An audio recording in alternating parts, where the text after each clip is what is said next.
finding that middle ground between avoidance and aggression. And in that middle ground is confidence. And that middle ground is, hey, I can have a conversation with you. There doesn't need to be all this urgency. There doesn't need to be all this pressure. And we can talk about it. And that has been one of the biggest things for me, is discovering how to have an actual relationship and create one with someone. Right. And when did that insight really start to take shape for you? Where were you in your career when you realized that? I was 28, and it was right after we had done a quarterly business review. I think we were out in Mountain View, Google's headquarters. And I had done a lot of preparation working with different departments, and the presentation went off well. But then the VP I reported into at the time told me after, he goes, presentation's great.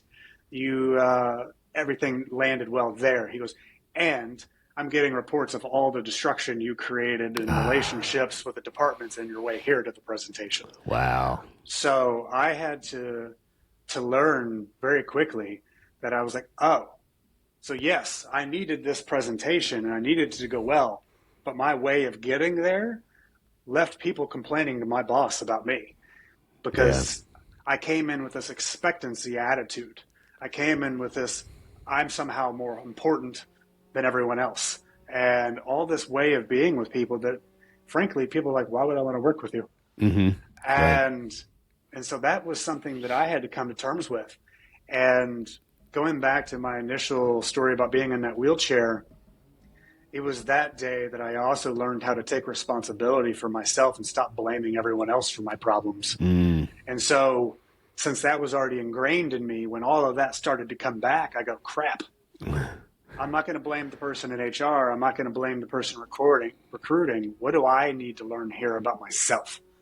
Where's my responsibility here? And it took a hard hit at my confidence. I'm sure. But it was one of the biggest growth points in my career that really set the stage for so much after it.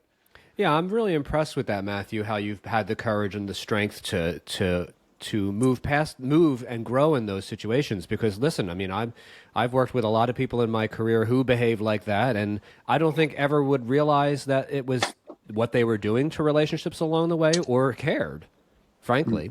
And that's a little bit sad, but there's a lot of that out there, unfortunately.